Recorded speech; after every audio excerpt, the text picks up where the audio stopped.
We have here with us representatives from 3 of the world's 4 major climate funds, the Adaptation Fund, the GEF, Global Environment Facility, and GCF, the Green Climate Fund. We were going to have someone from CIF, from Climate Investments Funds, but unfortunately they won't be able to make it.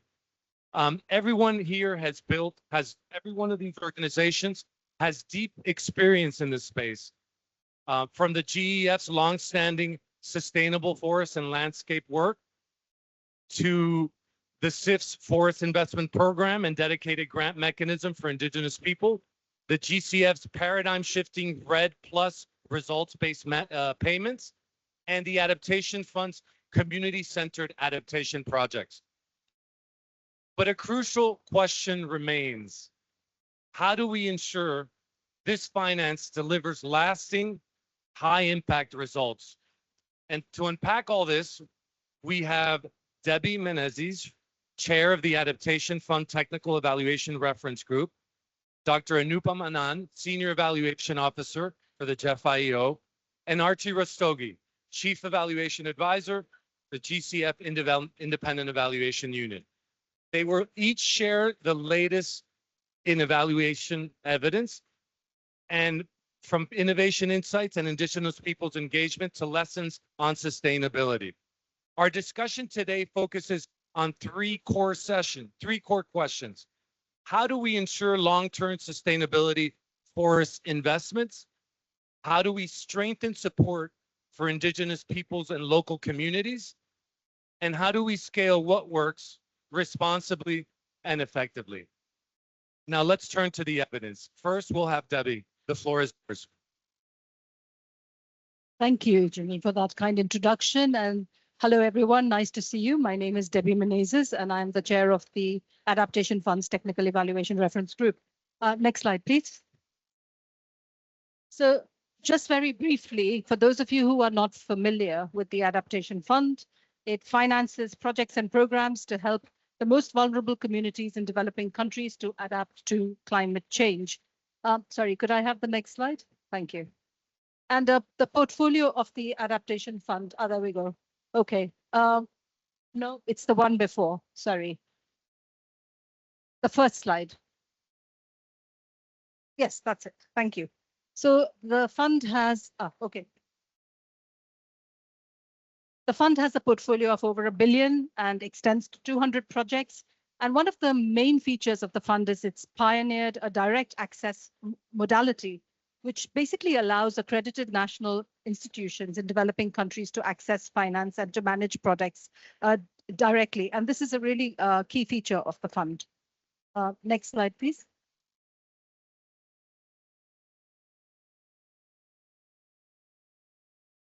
Okay, so I just want to talk a little bit about the relevance of forests within the Adaptation Fund portfolio. And in your introductory remarks, you talked about mitigation, and I'm going to focus actually on adaptation, because forests do get a lot of attention on the mitigation space, but they also play a very vital role in climate adaptation, and that's hugely critical to the mandate of the fund. So as you see from the graph on the right, those projects that classified as forestry-related projects are very few within the fund. Now, this is slightly misleading because forests, it's all based on how countries actually define their projects, because this is very country-led and country-driven. What is actually happening is that forests are integrated, it's cross-cutting with other sectors. So forestry activities cut across the activities that you're seeing there: water management, ecosystem-based management, agriculture, and coastal zone management. And this means that over 60 projects of the Adaptation Fund's 200 projects actually have a forest-related component. And this is very important, because the forestry activities that the fund has are mainly human-centric. And it's not about, the primary focus is not ecological integrity, but it's about seeing benefits to human beings. That's really critical. So as I go forward with my presentation, I just want to make 2 caveats. One is just the human aspect is critical, and that's the main objective. And the second is that the body of evidence is something that is quite new. We've been doing a number of evaluations, and so I'm drawing on a range of evaluations to share 3 insights with you. Next slide, please. Okay, so the first insight based on the evidence is that this integrated approach that I just talked about, integrating forestry across sectors is effective. And we're seeing that there's a value in integrating forest-based solutions, not just across sectors, but also within broader national adaptation strategies, rather than having them as standalone forest projects. And this is an important aspect of sustainability of projects, right? So the fund does this very well. And our portfolio emphasizes alignment with countries' national adaptation plans and with forest and land use policies. The second value of having this integrated approach is that it allows us to take sort of upstream and downstream dynamics into consideration. So you're thinking about a more comprehensive approach when you're planning adaptation projects. You're considering a lot of factors such as soil and slope stability, ecosystem services for agriculture and water, etc. And the third aspect of this is that we are seeing evidence that this delivers several co-benefits while significantly, improving the ecological integrity, but there are also benefits for people like in livelihoods and tackling challenges related to food security. But I also want to caveat that this, just because it says the theory, doesn't always mean that it happens. And there are lots of examples where, for instance, you've planted fruit trees in an orchard for families in climate stressed environments, and then you come back years later and actually it's not happening. People have migrated or moved on, or there's no ownership. So I think it's important to unpack the theory and then also look at the results and the evidence years later. So the next slide will show you some examples that I wanted to highlight across the three sectors. So in agroforestry, for instance, we're seeing measures that can contribute to soil stabilization, water management, farming resilience, etc. For instance, through the use of drought-resilient seedlings. But it also benefits, and this is the human aspect of it, it benefits farming communities, and it can also empower women through their engagement in tree nurseries, okay? In terms of coastal zone management, I'd like to offer an example where restoring mangroves can offer protection for both people and ecosystems from coastal erosion, from saltwater intrusion and other extreme weather events. But it also indirectly supports livelihoods and fisheries of local communities. In the water management sector, forestry activities can protect riverbanks, improve water holding capacity, reduce flood risks for communities, and communities also benefit from reliable water supply. However, you'll see the bits in red there are some red flags that we need to think about. Impacts are not immediately visible within short project timeframes. If you have a project of 3 to 4 years, you may not actually see the impacts, right? And that is a little bit of a challenge because communities need to be incentivized. We want to see results. So what are we measuring? So I'll come back to that point a bit later. And also you need to be moving beyond your project site and moving to scale to be able to see a wider impact. The other issue is about trade-offs on the use of scarce resources. And this is something we need to be cognizant of. For instance, the use of land for grazing versus forestry activities, or the use of water resources for agriculture or for other income-related activities. And then finally, this needs to be integrated with broader sector management strategies so that efforts are not standalone, but there is both vertical integration across all levels, right down to the local level, as well as horizontal integration with other sectors. My second reflection on the next slide is emphasizing the critical role of communities and local engagement for sustainable results. Interventions we have found from our evidence base that build local ownership and community engagement that can clarify issues like land tenure and that link to livelihood opportunities tend to perform better in terms of supporting resilience and are also likely sustainable. So there are a few examples here in terms of the use of social forestry rather than just planting trees to increase forest land cover and the income of forest food groups. And this has enabled communities to also be empowered to deal with issues like local land tenure conflicts, gain access, legal access to forest products, and empower and incentivize them to participate. And another aspect of that is market information and linking communities to market. So thinking about this very holistically rather than just in a siloed way. Capacity building, I mean, this is a no-brainer. You will all agree with this, that capacity is critical for everything, but this takes time. It takes time and effort. And, capacity can range from various things like new techniques on soil and water management or on planting or cropping patterns. It can also involve institutional capacities to manage forests, systems and nurseries, and it can also involve monitoring. One other thing I would like to emphasize is we need to ensure that interventions are socially inclusive and that they respect environmental and social safeguards. And the fund has what we call operational policies and guidelines, which make sure that all the project proposals that come to it are in line with that, respect that. And the last slide, the next slide, is about project level sustainability and scaling, which I think resonates with the theme and the three questions that you asked us at the beginning, Jimmy. To ensure long-term resilience of forest adaptation efforts, projects need flexible adaptive management and a clear strategy for sustaining outcomes after closure. So just to give you an example, we need to be flexible to changing contexts, right? And to give you an example, one of the projects found that by growing seedlings in nurseries beforehand, and then taking those seedlings and transplanting them in the project areas, that had a 90% chance of survival compared to just direct planting of mangrove seeds. Now, this particular project had tried both approaches, so they were flexible. We've had another case where, there's a sudden climate risk and, oh, that's not me, that's the rain, okay. And local communities were able to adapt to that. So I think that's really important. The second aspect of that is in terms of enabling conditions for sustainability that go beyond the project itself. Think about benefits that can sustain in the longer term. And for that, you need to be thinking about policy and regulatory frameworks to mainstream climate adaptation and forest management, thinking about how you're going to sustain it with money, with incentives, business models, etc., and coordinated efforts. And I've already mentioned this before, across ministries and institutions.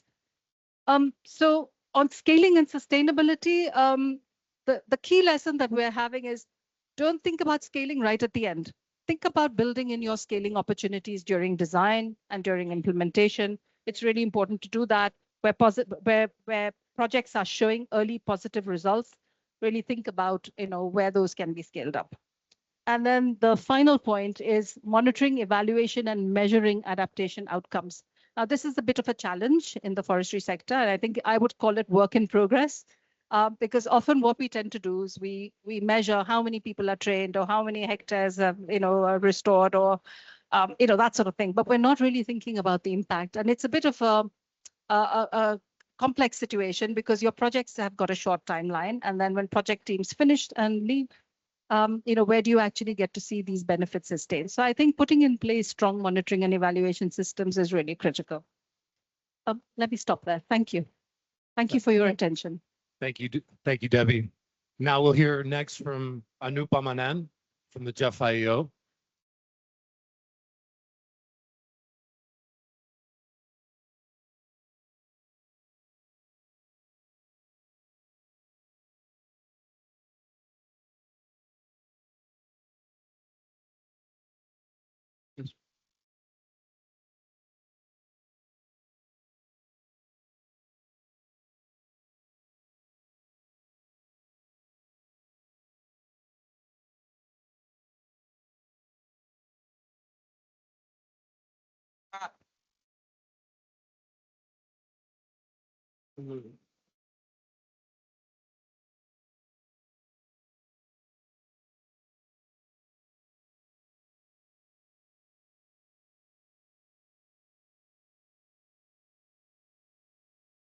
With all this rain, it seems that our discussion of forest management is even more apropos.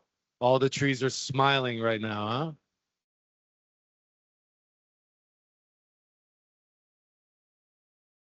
See? There you go.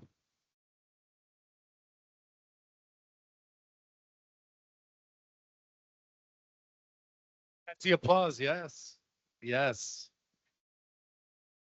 I think all the energy in these COP conferences is seeping up.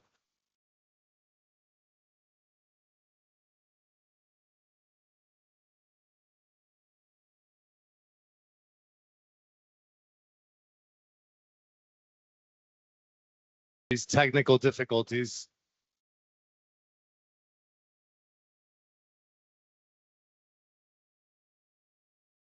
Thank you.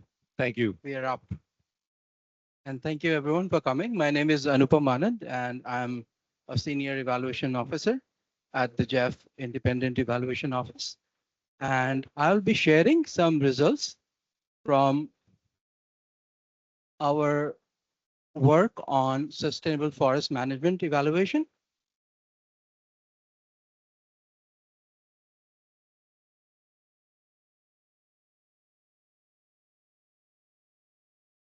I'm having a bit of an issue with the slide transition. Okay. It seems to be working. So today, what I'm going to share is based on 640 projects that Jeff has funded on sustainable forest management, of which we draw from 250 completed projects. And as you can see here, the projects are distributed all over the world. The maximum number of projects are in the region we are sitting today. And you can also see a lot of projects in the Amazon region. So there's a big circle in the Amazon. And in total, we're talking about $4 billion in investment and around $23 billion in co-finance. In terms of the agencies, the World Bank, UNDP, and FAO have the highest proportion of funds in terms of Jeff implementing agency. And I hope everyone knows about Jeff. Jeff is the financial mechanism for several multilateral environmental agreements. Right now, 6 of them, including UNFCCC. So multiple agencies, the 18 Jeff accredited agencies that Jeff works with, and the agencies work with the countries to implement these projects. Also, in terms of the kind of forest, you see that the Jeff portfolio covers different kind of forests, from woody plantations to savanna, to tropical moist, to tropical evergreen. All kind of forests are covered in the Jeff portfolio. What did we learn from this evaluation? In terms of the outcomes, 81% of the Jeff projects had satisfactory ratings. But when we look at the sustainability ratings, they are very, very poor. They're around 57%, which is a challenge that Debbie also pointed out, that sustainability is a major challenge when it comes to forestry related projects. In terms of what we achieved, so 78 million hectares of land or forest land has been under protection due to the Jeff support, of which 1.9 million hectare involves restoration activities. So protection, restoration, conservation, these are different types of activities. So that's why I highlight restoration here differently. And then we saw that not only they bring mitigation benefits in terms of restoration and forest protection, but also a lot of socioeconomic benefits. There are different kinds of socioeconomic benefits that we show, and there's one. There are 11 categories of them, including jobs created. So you see, these numbers are very, very conservative, because not all projects report on jobs created, but this is all coming out of those 250 odd completed projects. In terms of relevance, we find that the Jeff forest projects, they focus on the major biomes, so Congo Basin, Amazon. So these are the hotspots of forests, and Jeff is there. We also see that Jeff is also addressing the drivers of forest loss. For instance, you have mining, you have smallholder agriculture, you have large agriculture, plantations, urbanization, uh, agricultural expansion. So Jeff is addressing the drivers as well, although there are some gaps in coverage in terms of some areas have been left behind. And You asked about the weather. in the upcoming Jeff programming strategy, they have emphasized, they have used our evaluation to emphasize some of the areas and the gaps. Also, we see that the relevance of the Jeff intervention is reduced when there's a delay in time. And that's also a not a no, like that's a no-brainer because if you delay, the forest you're trying to conserve is already gone. We are losing forest at an unprecedented rate. In terms of coherence, we have seen that there's a strong emphasis on best fit. So that means Jeff, in the portfolio we looked at, was focusing on whatever is relevant. So there was no strategy. So it of what it was doing, it was more of a demand-driven intervention. And we have seen that over the period of time, there has been some improvement in integrating different aspects that forest brings, such as socioeconomic benefits together with adaptation and mitigation benefits. So there's been an improvement over time, but earlier, most of the Jeff forest projects were focused on protection, very, I would say, siloed in their approach. In terms of effectiveness, we have seen environmental as well as socioeconomic benefits coming out of the Jeff interventions. For instance, we have seen that in 63% of the projects that we reviewed, there has been improved forest protection or conservation, and also 55% of the projects had some positive indication of livelihood benefits. And then in terms of efficiency, we saw that most of the projects, despite their small or large size, they provide good value for money.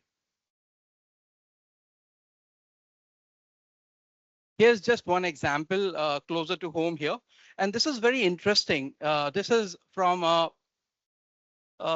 conflict, or I would say area that used to face a lot of conflict in the Amazon. And this is in Colombia, not too far from here. It's the Amazonas state. And here you see that it might sound a little paradoxical.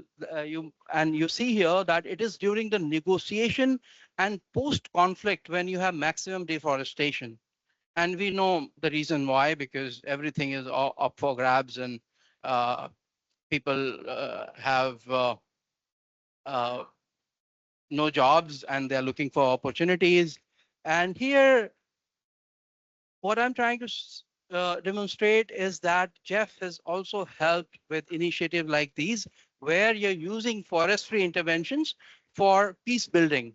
And this is one such example. And now the deforestation has come down, and a large area of this part of the Amazon is under protection now. Now, in terms of impact, we have seen different kinds of impact, impact from institutional governance and financial, socioeconomic. In terms of innovation, Jeff has piloted several kinds of innovative SFM approaches. In terms of sustainability, this is where we have a lot to catch up, as I mentioned earlier. We have seen good sustainability when Jeff has contributed to national institutions, policy framework, and knowledge creation. So upstream work is as important as downstream work when it comes to SFM interventions. Sustainability is compromised where stakeholder empowerment and capacity has been neglected. This was also mentioned by Debbie, and the next point was also articulated very strongly by Debbie, that we need to do more on engaging IPLCs and other forest-related stakeholders because we have seen detrimental effect when IPLC's considerations are not addressed. And so when we talk about forest, we cannot talk about or think about forest without thinking about engaging IPLCs.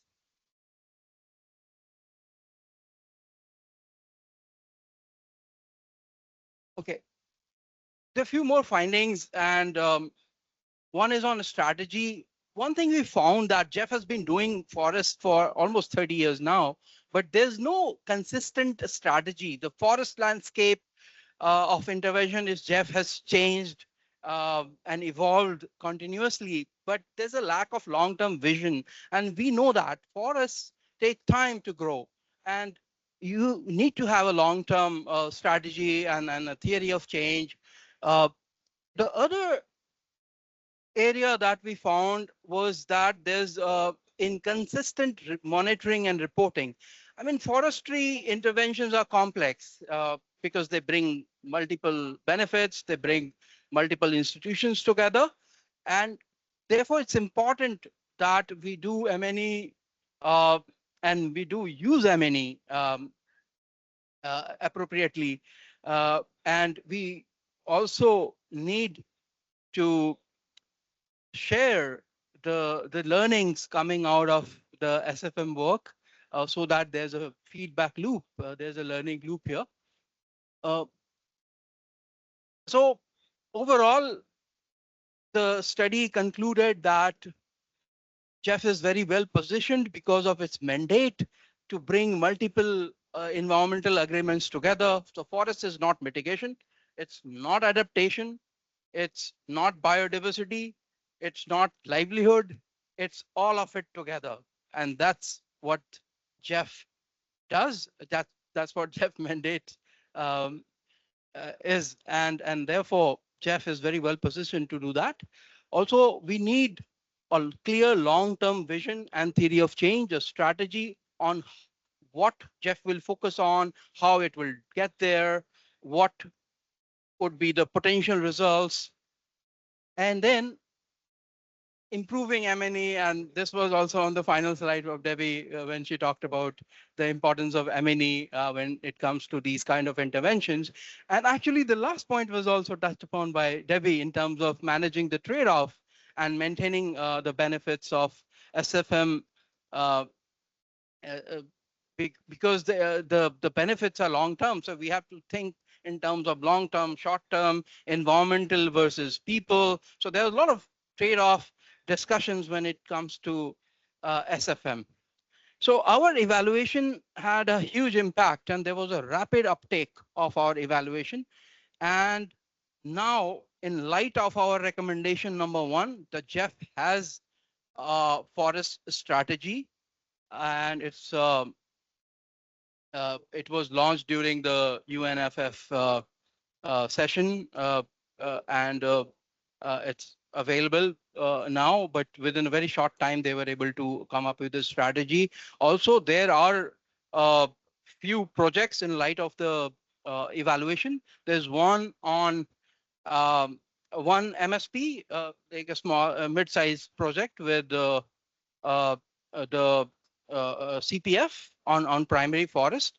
And then if you remember, I mentioned that there are few gaps that or areas that are kind of blind spots or that have been blind spots for Jeff.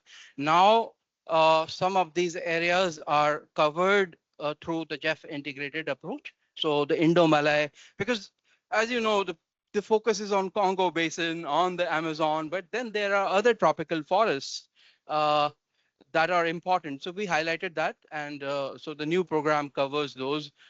There's one in Central America, the Mesoamerican corridor. There's a Guinea forest. There's Indo-Malay. These are all important tropical forest hotspots. Now there's an attention on those.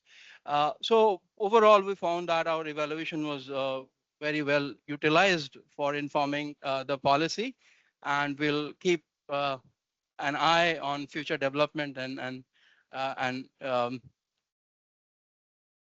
will try to provide more feedback on the policy and evaluation loop and how it is used. So with that, I would like to thank everyone. This is an upcoming evaluation in Amazon. So this is the 3D of the Amazon region. So you can, just to give you an idea that, you know, how vast it is, and from Andes to Amazon, this is an outcome of a ray tracing method. So this is real data, but we use the same technology that the video games use. So forest, there's a lot of scope of using technology in forest. That's what I was trying to demonstrate here. With that, I would like to thank you, and over to you, Jimmy. Anupam's being humble. He's done all this modeling himself, data point per data point. He spends his entire time with these models. So It takes around 8 to 10 hours to render this kind of. So thanks, Anupam, for those that complementary perspective on the Jeff side. Now we go over to the GCF Green Climate Fund with Archie Rastogi. You have the floor. Thank you.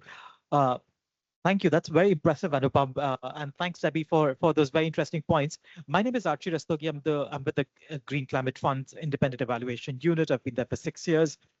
Just very quickly to introduce the Green Climate Fund, and that'll actually set up what I'm about to say, is that the GCF was established about 10 or started and proving projects about 10 years ago. It's supposed to be the world's largest multilateral climate fund. So the forestry portfolio alone is about $2.2 billion right now. The private sector portfolio is also quite large. So that's comparable to sort of the Jeff portfolio over 30 years. So it's supposed to be that large catalytic finance, public sector finance, concessional finance. And concessional is important because we know that there's a dearth of while private sector can get involved, but the role of public sector is quite important and quite crucial in mobilizing and catalyzing that private sector. So that sets us up for what we find. Now, in the GCF mandate, it was also asked to focus quite squarely on medium and small-sized enterprises. So not just the institutional investors, not just your equity funds and sovereign funds, etc., but also with a focus on medium and small-sized enterprises, focusing especially on the needs of the vulnerable communities and countries, including especially the SIDS, the small island developing states, and the least developed countries. The logic behind that is very clear that we have, and as we've learned more recently, that there's a lot of private sector capital being raised, as we know from the Climate Policy Initiative reports. The majority of it actually is domestically spent. The majority of it comes from Asia, well, China, and spent within China. We know that a lot of this is focused on energy projects and energy sector, but very little goes to adaptation and initiatives such as forestry. So there is a very specific role for public sector finance to crowd in private sector into those kinds of sectors and take risks. And this is where the GCF's second performance review comes into play, where we were finding, and I'm going to synthesize findings not just from the performance review of the GCF, which we concluded about 2 years ago, but a private sector evaluation we concluded some time ago, and a country ownership evaluation we concluded this year. We don't have a specific forestry-related evaluation yet because the portfolio is relatively small and not that small. As Debbie said, forest-related projects take a long time to materialize, and we don't have a lot of data, let alone sustainability, but implementation and results. So we've not yet done an evaluation of this sector specifically, but we find that the GCF's portfolio resembles that of MDBs, multilateral development banks. And that we are saying is an issue because GCF was not designed to mobilize or generate, for example, co-finance from DBs or others. GCF was actually designed be the public sector and catalytic concessional finance. Our theory was that a lot of private sector projects can actually look like public sector projects in that the entity and the instrument could be public sector, could resemble the public sector. You could provide a grant to a government to then create the enabling environment, to create the policy change that then later crowds in the private sector. And that we said the GCF is not yet doing. So, for example, if the GCF project only provides rather, reduces the cost of capital for another MDB on an energy project in Europe, that's not a good use of GCF's public sector resources, but also its private sector arm. Instead, GCF, we said, should take risks in contexts and countries and sectors where private sector itself would not go. So, for example, it could be a project in a SIDS or a fragile context, and GCF should go in there, provide the concessional finance, provide the first loss, take the risk there, and then crowd in private sector. So that's what we were saying. A lot of this is related to forestry as well, because the GCF model, as I think all of our funds are channeled with the nomination by a national designated authority, typically a government counterpart, many of whom sit in ministries of environment, some sit in ministries of finance. Now, these counterparts we find also have limited capacity or ability to engage the private sector. And that's quite important, because that creates a systemic barrier in the engagement of private sector at the country level. For forestry, what that means is that, again, long-term horizons, there's many risks that are perceived risks within the forestry sector, whether that's related to land tenure or just the viability of investments in the private sector in the forestry sector, and that's where GCF can take risks, and GCF has a role to perform, which is also aligned with its mandate. So we're asking for GCF to actually take on projects that may look like public sector projects, but are actually investments in the private sector in the forestry of some of these contexts. And we're also asking for the GCF to de-risk, take early and provide support to projects that may look like they're unbankable and unbankable systems, and create the enabling environment really because of its scale. It also sends a signaling effect. So it should invest GCF resources in creating enabling environments for the involvement of private sector, including in the forestry sector, to create policies, to create policy infrastructure, the soft infrastructure for the involvement of private sector in those kinds of projects. So those are some of the early sort of strategy level findings that we had from our evaluations. Based on our evaluations, including consideration of evaluations, GCF has created private sector strategies, accreditation strategies, and but we've yet to fully make an assessment of the results of some of these interventions. And we have launched a third performance review of the GCF. So that was very likely to assess some of these results and provide us a good assessment of the impacts of GCF projects, or at least their potential likelihood. And let's see where we land. That report is going to be out in about 14 months from now. Thank you, Archie. And we've now heard from all three of our panelists. I'd like to open the floor to some questions from our audience. If there's anyone that would like to, of course. Thank you so much. My name is Irene Radukunda.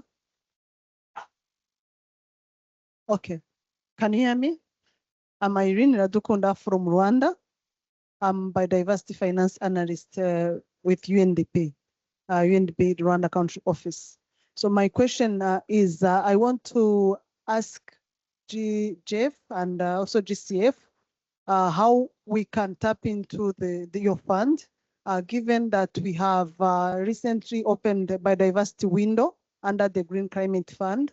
So this is a Green Climate Fund for Rwanda, where they raise money for climate mainly, but they are now mainstreaming biodiversity into that fund. So we have like a pipeline for the rainforest, the tropical rainforest that we have in Rwanda, the Virunga National Park. We are looking forward to expanding that forest, because that's where our gorillas, the habitat for gorillas. So we are thinking, how can we, have a very big, how can I call, many projects that we have put together for the fund, for that window that we opened. And we are looking forward to have even wetland rehabilitation in the city, which we can have like a PPP model and involve the private sector to come and manage the wetland. We have those forests to expand. So all of those biodiversity related projects that have been put together to develop like a portfolio and we are looking forward to how we can have that window that's specifically for biodiversity, where we can raise money and also have direct technical assistance for private sector also to tap into that sector, but also support government. So what can we advise us? Thanks for that question. I love Virunga National Park and your gorillas. Amazing. Who wants to cover that first, Archie or? Sure. That's a great question, but unfortunately, I'm not in the right person to provide the right answer to that. I represent the evaluation unit, so I can't speak for the Secretariat and their sort of strategy to engage with Rwanda. What I do know is that Rwanda has been a pretty sort of quite favorite of the GCF because it's a very well organized and very well planned national adaptation plan, and they've been, in fact, it's not the EIF, it's the National Fund on Environment. I forget the name exactly. So Rwanda anyway has 2 direct access entities, if I'm not wrong.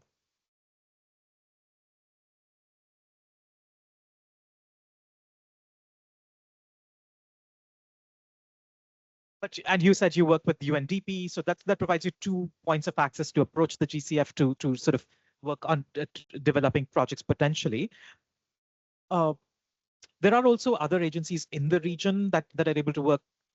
They're not quite direct access entities, but are international agencies that are able to work in the region. So perhaps that's one way. But the GCF also has a very interesting readiness program that provides technical assistance for planning and other purposes. That could also be a very, very interesting way to access the GCF, at least for a relatively small. I think it's about $4 million in 4 years that countries are able to access the GCF quite quickly without going through a lot of hurdles. So that could be one avenue as well. If I can just add, so we are evaluators and our job is to provide evidence. But in terms of how can you access biodiversity related funding, the Jeff Secretariat would be the right place. And also the operational focal point in Rwanda would be the person. But in general, apart from what Archie highlighted, the GBFF could also be a good, I would say, entry point. So if you haven't looked into that, that's an additional source of funding focused primarily on GBF targets. So that could be one. And so I would suggest reaching out to our Secretariat colleagues and reaching out to the operational focal point. And this you would already know. So thanks. Hi, sorry, you didn't raise the question to the Adaptation Fund, and but I would like to just say that the fund has a locally led adaptation window, which is basically for community-led efforts. Right now, it covers a lot of things, and as I said, forestry is not, ecological integrity is not front and center, but it's something worth thinking about. And maybe you can. There's 4 funds pavilion just over there. So if you have a chance to wander by. We can give you more advice on accessing the locally led adaptation window, which was introduced in 2024 and has money for countries. So please do stop by and we can talk about that. Yeah, thanks. There's one more question here. Hi, I'm Melvin Wong from KFW, Independent Evaluation Unit as well. And I have a question that's directed towards Debbie and towards Anupam, and one for Archie. So the question on scalability is, I think, really important. And the problem is that now with the economic situation, there's not more money for economic development projects, but rather best case stable or less. And that calls then for more efficiency. And that could mean also bigger tickets for projects. So you want bigger projects, you need them scale more. But the problem is, and what we find is that when you scale projects, they can get more inefficient because then somehow it's very difficult to do the upscaling. Take, for example, sustainable forest management. If you want to do it really, really well, you need to have like a highly participative approach with local communities, and then it starts. You have each village has different needs and it gets really, really small scale. And it's really difficult then to scale up, right? So I would be interested in what kind of do we have evaluations on this one? Do we have like knowledge on how to do a successful upscaling, especially if you need this kind of small scale approach to have the interests of local communities and indigenous people covered as well? I think that's a tough question, but maybe you have some idea. And then for Archie, KfW is also doing a lot of investments in high risk areas. It's exactly these areas that needs most financing, because otherwise they could have done it anyway. But this also calls for like a small problem that you also want to show something, right? I mean, if all these projects then fail, you don't really get to show impact because you're always in high risk areas.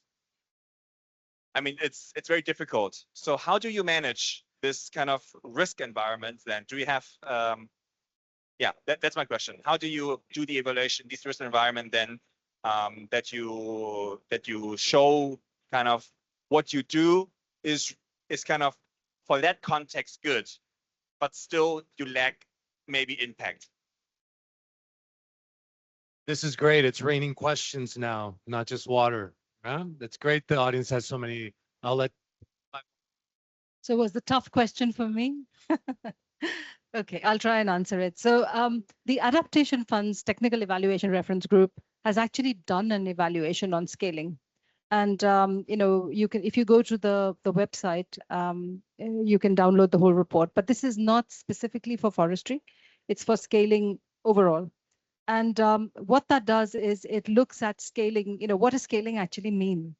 Because scaling, most people think about scalability in terms of finance, and that's a transactional kind of definition of scaling, right? We think about, oh, more money so that we can scale up, and so we've tried to look at scaling in different dimensions of scaling. So scaling down and scaling deep with more money required. Okay, think about transformational scaling, which is scaling wide across other geographies and areas. And then we're looking at scaling up as well, which is, you know, linking with national plans, national adaptation plans, NDCs, etc. So I think the definition of scaling, you know, it has to apply. The other aspect I would say is that we're also talking amongst the funds in terms of complementarity and coherence, so that we're not repeating, but we're actually working together in partnership so that we can, you know, make the most of resources. And so as part of that, we have a number of projects in the Adaptation Fund, which are small demonstration projects. And when they show their results, then we have examples where they're scaled up by the GCF, for instance, right, in terms of money. So that's another example. And the third thing I would say is that, look, we've got to have results to show. If communities want to be able to access more resources or think about scaling in the different ways that I've just described, we need results. And, you know, there just isn't enough attention to that. I think that is a gap that I think it was quite interesting to see that the three of us were, you know, coming in, coalescing around the same points in our individual presentations. And I think M&E and the lack of that is an issue. And if you have short-term projects, you need to be able to show those results to be able to attract investments. And also, like, you know, so I would say this is a climate COP. This is a climate COP for action. But I would say action needs to lead to results. And you need to demonstrate that to be able to incentivize more action and more funds and resources and efforts towards, towards climate. Thank you. So I would just add on scaling up. So Neeraj is sitting here at the back. So he led a study on scaling up and looked at GCF and how GCF has scaled some of the GEF projects. So Melvin, you mentioned that in forestry projects where you're working with communities, which is imperative for a good outcome, how do you kind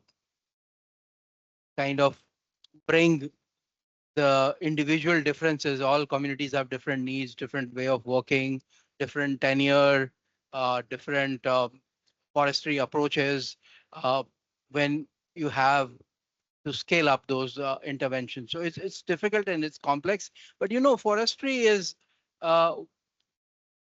something, or forests are something that binds it all together. When you see the forest as a system, then it becomes easier. So rather than taking a project-specific approach, if you take a program approach, or the kind of that is being attempted by Jeff through its integrated approaches. So the focus is not just on the environmental outcome or the governance outcome or socioeconomic outcome. It's looking at the entire landscape in totality and addressing whatever is needed to get a good forest outcome. And there you can actually do a lot or deal with all these kind of differences that we have or that exist in a landscape. But if you don't have a long-term vision, if you don't have a long-term strategy, this is not possible. You'll keep on doing this, boutique projects and would never be able to scale it up. So I think integrated approach and doing it from a systems perspective is the way out. That's super interesting. In the morning, we had two sessions on indigenous peoples related evaluations, where we presented an evaluation from the Jeff, GCF, and the DGM of the World Bank. And one of the things we found interesting in the GCF evaluation related to indigenous peoples was exactly that in the rush for scale, we found that GCF projects are only perfunctory in their outreach to communities, right? So there is this very strong GCF indigenous peoples policy.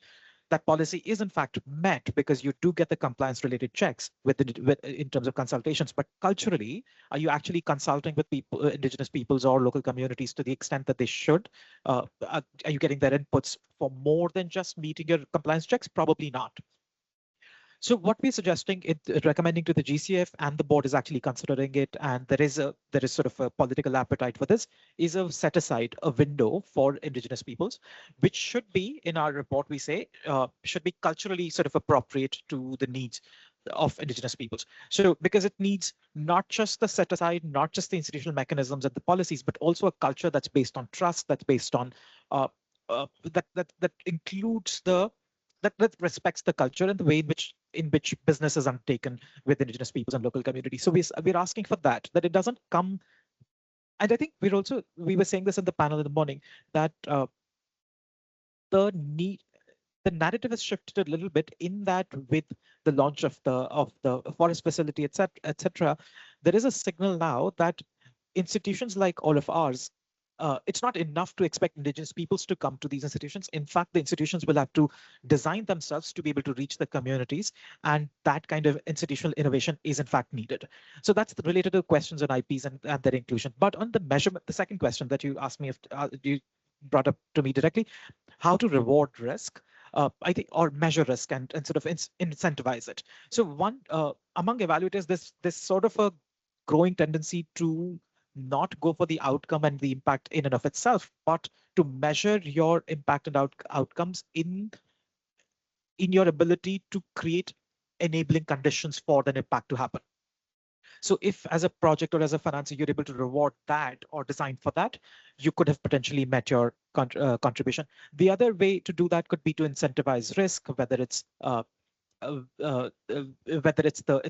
nature of capital that you provide, whether it's the it's the sectors that you go into, and as an institution sort of create a risk appetite that rewards risk to that level. Thank you. Thank you for those complementary perspectives. We have a little bit of time, so I'm going to pose my own set of flurry of questions to the three of you, and you can answer them accordingly. Yeah. To Debbie, I think if we focus on social inclusion, I know that recently you had a rapid evaluation of the Adaptation Fund, and out of that, you examined AF's local stakeholder participation. Am I correct? Expand on some of the successes and challenges that you discovered in that study. Now moving to private sector participation for Archie. I know we had a question on scalability. What ways can you crowd in more private sector participation, especially maybe to come in for the scalability? And finally, for Anupam, let's talk about sustainability. What the recent evaluation support and sustainable forest management found that sustainability in Jeff SFN projects is mainly associated with attention being paid to engaging with and investing in national institutions and broader policy. Can you expand a little bit on that? Thank you. Right, thank you. So the question on successes and challenges. So I think just in terms of successes, I think the fund has a strategy, which is, one of the cross-cutting areas in that strategy is locally led adaptation. So that's embedded within the strategy. And the fund also has a direct access modality, which again sings very much to country ownership and locally led approaches. And I already mentioned the window. So that's a positive feature, right? However, operationalizing that can be challenging for local communities who may not have the capacities or the readiness to be able to access those funds. So I think the fund also has a readiness program like the GCF to help communities to be able to access those funds. But competition for those resources is also tight because there's a limited pot. And so communities need to be able to incentivize and to have the capacity to do that. So that's one sort of aspect in terms of what's demand and supply, if you know what I mean. The second area is around local stewardship. And I think that has come across quite strongly. Local stewardship is really important for ownership, for sustainability in the longer term. And I think that's something that's come across all of our funds. And you can do this in different ways. We've got very different examples. So for instance, we've got community-based forest farmer groups, or you've got watershed committees, which are responsible, which are helping to create ownership locally, but also maybe protecting, areas, protecting lands, forests, etc., from other illegal activities. So you can involve the community in different ways. However, that also needs local capacity. So I'm doing the pros and cons, right? So it also needs a little bit of capacity development because capacities may be weak, incentives might be skewed, and also I think in some cases it's taken us a long time. Just because you do a project doesn't mean everybody's buying it, right? Especially if you're coming in and changing, say, for instance, you want to change agricultural practices, you want to change the way in which they plant their seeds or they manage their soil or whatever. So we found examples where you've delivered something, but communities will sometimes take much longer to sort of get on board with that, and that takes time. So that's the second aspect. And then the third aspect, I think I'm going to sound like a broken record if I talk about monitoring and evaluation again, but I think it's worth making the point that I think, focusing on results, what does success look like for a locally led adaptation project, right? Community-based. What is it that we want to see, right? And that's such a challenge trying to define that in a local context and seeing how that makes sense if you aggregate it upwards. So I think I'll stop there. But just one very quick thing, Jimmy, we've done some very innovative work at the fund on ex-post evaluation. So just sticking to the point on monitoring and evaluation, where we come back 3 to 5 years after the project has closed to see, have the results sustained? What difference it's making? How is it building resilience for communities? And I'm going to be talking about that here, actually, a little bit more on Wednesday at 2:30 to 3:30. So if you're around, please do come to that. And there's also a session tomorrow where we're launching 2 more expos. And this is going to be interesting because it's showing you it's something that we've pioneered. So that's tomorrow at 2:30 here as well. So 2:30 tomorrow and Wednesday. We welcome plugins here at the event. So I'm glad you did that. Anupam, please. So in terms of sustainability, our evaluation found that investing in the national institutions or institutions that have a good reputation in forest management or forest governance goes a long way when it comes to sustainability, because ultimately these are the institutions who play an important role in the forest policy, in forest governance, in bringing this top-down approach to the level where it all gets operationalized. So we have seen that, these, for instance, I'll just give you an example of SANBI, the South African National Biodiversity Institute. Jeff invested a lot, and that's become a global center for excellence when it comes to all things biodiversity, environment. So the way sustainability works is you have to work with these institutions who have the reputation, who have the mandate, and who have the local context and also the local, I would say, access. So we have to work with them and not work around them. And this has a huge implications on sustainability. When you create your own institution, they die as soon as the project does. So the key finding there was work with the national institutes, help them do what they are already doing, or help them do what is needed, but don't create new institutions because it might not sustain. So over to you, Archie. In our country ownership evaluation also, we're talking about the same thing, that there's no need not just to keep creating institutions after the institutions, but in fact create the institutional environment so that these institutions can sustain country ownership through and plan for climate finance in that way.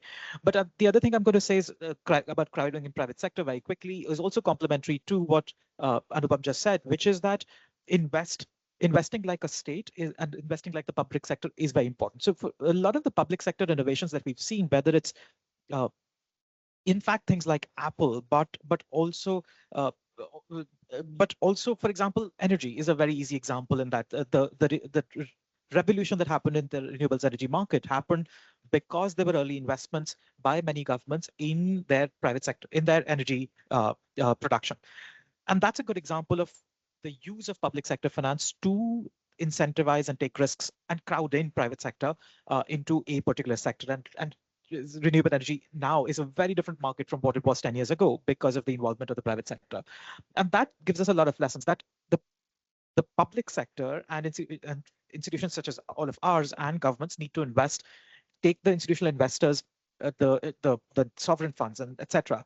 to invest in many of these in many of these sectors, take up the risks, and then and make some innovations. For example, in the water sector, they regard households as private sector as well, because you can use what households with a small with lending schemes and crowd in that kind of finance. We're not even thinking about things like remittances, which are now pretty sizable in the global climate finance flows. So there could be innovative ways to think about crowding in the private sector and incentivizing these smaller spenders and other actors. Thank you all. Thank you, Archie. I think we've had a very clear and honest discussion on some what works and what doesn't for financing forest programs. There's a few themes that stick out today. Obviously, sustainability must be built in from the start or it doesn't work. And scaling projects requires partnerships, including the private sector. But most importantly, and I think will resonate with Debbie and everyone, is the inclusion of indigenous people and local communities to take ownership of projects. If I may share my own personal anecdote before we close this session, I had the privilege of visiting a sustainable forest management program in Mexico, in San Luis de Amatan, a GEF project, where the local Zapoteco community were in charge of areas of the forest. They would go and visit and measure trunk circumferences and new growths. And I witnessed this all, and I asked them, well, what happens if you go away? Where do these trees happen? They're like, no, we're not going anywhere. These trees are our family. So this is how local ownership really translates and get these projects scaled. So thank you very much for all your attention, to our online participants, and to this wonderful audience for your questions. And to our panelists, thank you so much. Have a great day.